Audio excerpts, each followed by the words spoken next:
Under the Bihar Land Disputes Redressal Act, the competent authority has the following jurisdiction for the land dispute settlement. In case of unauthorized or illegal eviction of the settee or allottee, in case of border dispute, in case of division of plot. क्या बोल रहे हैं? Bihar land disputes redressal act के तहत जो competent authority है ना, उसके पास ये 3 ज्यूरिसडिक्शंस हैं. इसके अंदर ही वो काम कर सकते हैं, एक्शन ले सकते हैं. पहला कि अगर किसी ने कोई अनऑथराइज्ड या इलीगल एविक्शन कर लिया है सेटी का या अलॉटी का. दूसरा बॉर्डर डिस्प्यूट है. तीसरा डिवीजन ऑफ प्लॉट है. तो इन 3 केसेस में Bihar land disputes redressal act के तहत जो कॉम्पिटेंट अथॉरिटी है उनका ये आधिकारिक क्षेत्र है, वो इस पे ही एक्शन ले सकते हैं.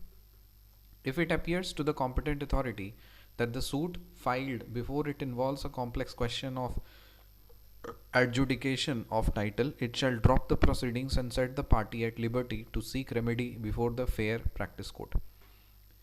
अगर ये कॉम्पिटेंट अथॉरिटी को अगर ये लगता है कि जो सूट फाइल किया गया है वो एक कॉम्प्लेक्स क्वेश्चन को एजुकेशन ऑफ टाइटल को अराइज कर रहा है, तो वो प्रोसीडिंग्स को ड्रॉप कर सकते हैं और पार्टी को लिबर्टी दे सकते हैं कि जाइए आप फेयर प्रैक्टिस कोर्ट में आप रेमेडी ले लीजिए. Under Bihar Land Disputes Redressal Act, quick redressal of disputes will be done within a maximum period of 3 months from the date of filing the suit. So जिस तारीख को suit file किया गया है उस तारीख से 3 महीने के अंदर वो रिजॉल्व हो जाना चाहिए. Under the Bihar Land Disputes Redressal Act, the collector cannot take action to transfer the cases to his court. तो Bihar land disputes redressal act के तहत जो कलेक्टर है वो एक्शन नहीं ले सकता, ट्रांसफ़र केस को ट्रांसफ़र करने का एक्शन नहीं ले सकता कोर्ट में. Under the Bihar land disputes redressal act an appeal can be filed within 30 days from the date of passing the order by the competent authority. So Bihar land disputes redressal act के तहत अगर किसी competent authority ने कोई order pass किया है तो उस ऑर्डर के 30 दिन के भीतर अपील फाइल किया जा सकता है. N appeal can be filed in the office of divisional Commissioner against the order issued by the competent authority under the Bihar Land Disputes Redressal Act. तो Bihar land disputes redressal act के तहत जो अगर competent authority ने कोई order pass किया है उस ऑर्डर के अगेंस्ट अपील फाइल की जा सकती है. कहाँ पे? ऑफिस ऑफ डिविजनल कमिश्नर के. A fee of 100 rupees will be payable for filing an application before the competent authority under the Bihar Land Disputes Redressal Act. तो फ़ी पे करना पड़ेगा, 100 रुपये का फ़ी लगेगा अगर आप कोई कॉम्पिटेंट अथॉरिटी पे के सामने अगर कोई भी एप्लीकेशन फाइल करते हैं तो. Local investigation can not be done by the local head of the gram panchayat under the Bihar land disputes redressal act. So Bihar land disputes redressal act के तहत local investigation local government local head नहीं कर सकता है, ग्राम पंचायत नहीं कर सकता है. जो लोकल हेड है ग्राम पंचायत का वो नहीं कर सकता है. Under the Bihar Land Disputes Redressal Act, in case of death of a party during the pendency of the proceedings, the legal representative of the deceased party can apply for the approval to become a necessary party within 90 days.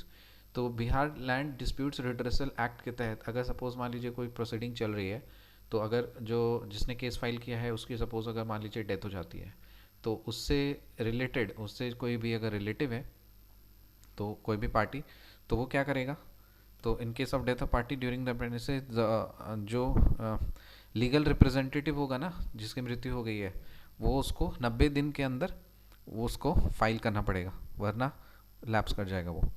Under the Bihar land disputes redressal act only the principal clerk is authorise to scrutinise the applications received. क्या ये बात सही है? हाँ.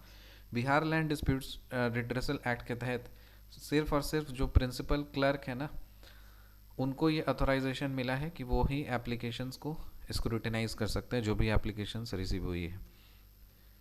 Recap करते हैं. Under the Bihar land disputes redressal act the competent authority has the following jurisdiction for the land dispute settlement in case of unauthorised और illegal eviction of the settee और allottee, in case of border dispute, in case of division of plot.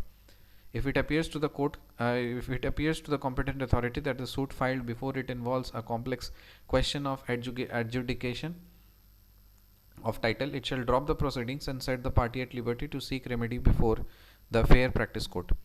Under Bihar Land Disputes Redressal Act, quick redressal of disputes will be done within a maximum period of 3 months from the date of filing of the suit. Under the Bihar Land Disputes Redressal Act, the collector cannot take action to transfer the cases to his court. Under the Bihar Land Disputes Redressal Act, an appeal can be filed within 30 days from the date of passing the order by the competent authority. An appeal can be filed in the Office of Divisional Commissioner against the order issued by the competent authority under the Bihar Land Disputes Redressal Act. A fee of 100 rupees will be payable for filing an application before the competent authority under the Bihar Land Disputes Redressal Act. Local investigation cannot be done by the local head of the Gram Panchayat under the Bihar Land Disputes Redressal Act. Under the Bihar Land Disputes Redressal Act, in case of death of a party, during the pendency of the proceedings, the legal representative of the deceased party can apply for approval to become a necessary party within 90 days. Under Bihar Land Disputes Redressal Act, only the principal clerk is authorized to scrutinize the applications received. See you in the next video. Till then, bye.